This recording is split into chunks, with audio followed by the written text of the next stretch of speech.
नमस्कार दोस्तों, मैं आपका दोस्त आशीष शर्मा एक बार फिर से आशीष शर्मा क्लासेस में बारंबार आपका स्वागत करता हूं। इस बार इस वीडियो में 8वीं कक्षा प्रखर कार्यपुस्तिका जो है उसका आकलन संख्या 6 और 7 का हम अध्ययन करेंगे। इसमें प्रश्न है, निम्नलिखित गद्यांश को पढ़कर प्रश्नों के उत्तर दीजिए।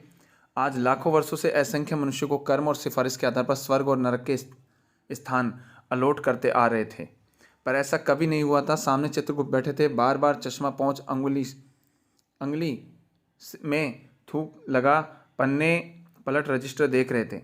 गलती पकड़ में ही नहीं आ रही थी। आखिर खींच कर रजिस्टर इतने ज़ोर से बंद किया कि एक मक्खी चपेट में आ गई। उसे निकालते हुए बोले, महाराज कुछ समझ में नहीं आता। 5 दिन पहले भोलाराम के जीव ने देह त्यागी, पर अभी तक यहाँ नहीं आया।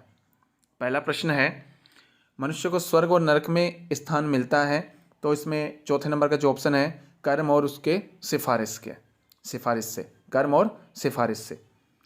दूसरा प्रश्न है, दिए गए शब्दों को अलग अलग भाषा में लिखिए। अब देखिए, इसमें आपकी अलग मात्र जो भाषा है वो अलग हो सकती है, परंतु जो इंग्लिश है वो तो सभी में एक जैसे ही चलेगी।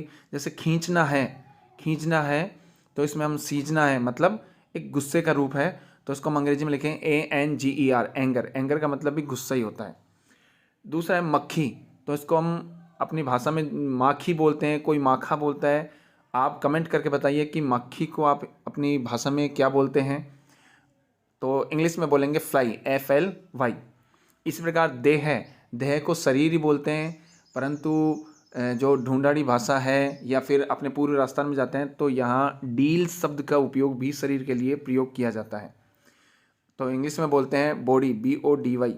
इसी प्रकार सामने को देखें हमने, सामान्य या फिर हमें, ये 2 शब्द यूज लिए हैं। आप भी ये बताइए कमेंट करके कि सामने को आपकी जो लोकल लैंग्वेज है, जो घर की भाषा है, मातृभाषा है, उसमें क्या कहते हैं।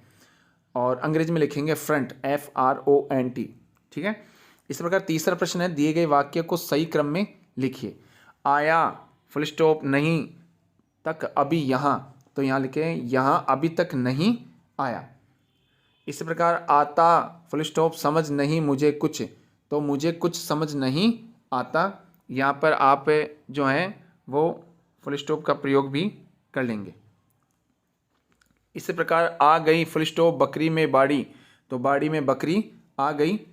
इसी प्रकार बैठे थे दादी जी के सामने बैठे थे, फुल स्टॉप। इसी प्रकार चौथा प्रश्न है, गद्यांश में आए निम्न शब्दों का अर्थ लिखिए। तो त्यागना, तो इसका अर्थ लिखा है छोड़ना। इस प्रकार खींचकर मतलब गुस्सा करके। असंख्य, इसमें 2 शब्द हैं, बहुत भी कर सकते हैं और आप अनेक शब्द का भी प्रयोग कर सकते हैं। इसी प्रकार सिफारिश जो है उसका आप पैरवी करना भी कह सकते हैं या फिर पक्ष लेना भी जो है वो इसका कर सकते हैं। 5वां प्रश्न है, प्रदूषण दूर करने के लिए हमें क्या क्या उपाय जो है वो कर सकते हैं।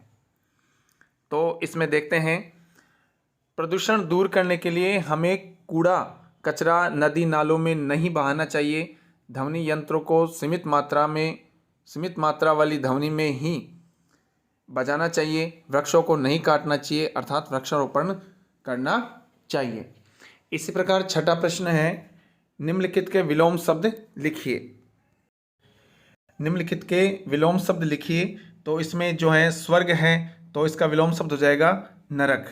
इसी प्रकार मृत्यु है तो इसका हो जाएगा जीवन। आखिरी है तो इसका शुरुआती या प्रारंभिक जो है वो कर सकते हैं। देरी तो इसका जल्दी। बंद करना है तो खोलना। दिन है तो रात। इस प्रकार 7वां प्रश्न है, रिक्त स्थानों की पूर्ति कीजिए। आखिर खालिस्तान रजिस्टर बंद कर दिया खींच कर।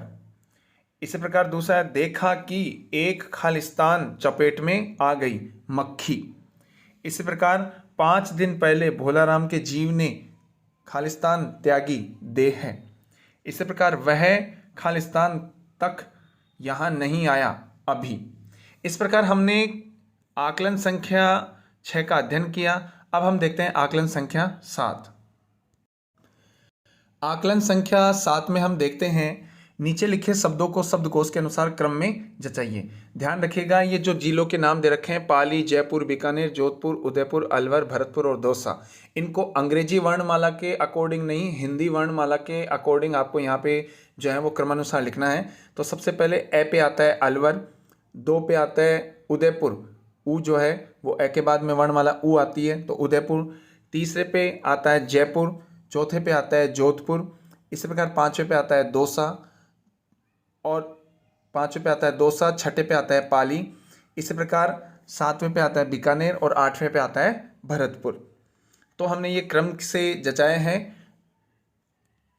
दूसरा प्रश्न है, नीचे लिखे वाक्य किसी एक काल में दिए लिखे हैं, आप वाक्यों को शेष 2 कालों में बदलकर लिखिए। तो पहला है कमरा बहुत बड़ा है, तो हमने इसको 2 कालों में बदल कर लिखा है कमरा बहुत बड़ा था। एक वाक्य लिखा है कमरा बहुत बड़ा होगा। इसी प्रकार दूसरा वाक्य है बच्चा रोता रोता बोला, तो इसको एक काल में लिखा हमने बच्चा रोता रोता बोला था, दूसरे काल में बदल कर लिखा बच्चा रोता रोता बोलेगा। इसी प्रकार हमने काल को परिवर्तित करके इसको वाक्य को हमने रिपीट किया है अर्थात लिखा है। तीसरा प्रश्न है, निम्नलिखित संवाद को आगे बढ़ाइए। ये जो बातचीत हो रही है सूरज और चांद, ये 1-2 कैरेक्टर दिए हैं, यहाँ पे 2 भूमिका निभाई है। 2 भूमिकाओं में जो है सूरज और चांद की भूमिका है, रोल किया है और यहाँ पर बातचीत आगे बढ़ रही है। तो सूरज कहता है मैं सूरज हूँ, मेरे निकलने से दिन होता है। चांद, मेरा नाम चांद है, मैं तो भाई रात को निकलता हूँ। सूरज कहता है मैं एक तारा हूँ। चांद कहता है मैं एक उपग्रह हूँ। सूरज कहता है मेरे प्रकाश से तुम प्रकाशित होते हो। चांद कहता है हाँ, मेरी कोई रोशनी नहीं है। सूरज कहता है पृथ्वी मेरे चक्कर लगाती है। चांद कहता है मैं पृथ्वी के चक्कर लगाता हूँ। इस प्रकार इसको संवाद को आप अपनी तरफ से भी लिख सकते हैं। हमने अपना जो है विचार यहाँ पर रखे हैं। चौथा प्रश्न है, अधिक शोरगुल को ध्वनि प्रदूषण कहते हैं। इस प्रकार और कौन कौन से प्रदूषण होते हैं, किन्हीं 2 प्रदूषणों के नाम लिखिए। तो यहाँ पर आप प्रदूषण जो है वो प्रकार अनेक होते हैं। यहाँ हमने जो मेजर अर्थात मुख्य जो प्रदूषण है उनका नाम यहाँ पे लिखा है, वायु प्रदूषण और मतलब जल प्रदूषण और वायु प्रदूषण। यहाँ हमने आकलन संख्या 7 का अध्ययन किया। आप हमें कमेंट करके बताइए कि ये वीडियो आपको कैसा लगा। अगर वीडियो आपको अच्छा लगा हो तो लाइक कीजिए, कमेंट कीजिए, शेयर कीजिए और सब्सक्राइब करना बिल्कुल ना भूलें। बेल आइकन को दबाएं ताकि आने वाला जो भी लेटेस्ट वीडियो है वो आप तक तुरंत पहुंच जाए। हम अगले वीडियो में फिर से मिलते हैं आपसे, तब तक के लिए हमें इजाज़त दीजिए। जय हिंद, जय भारत।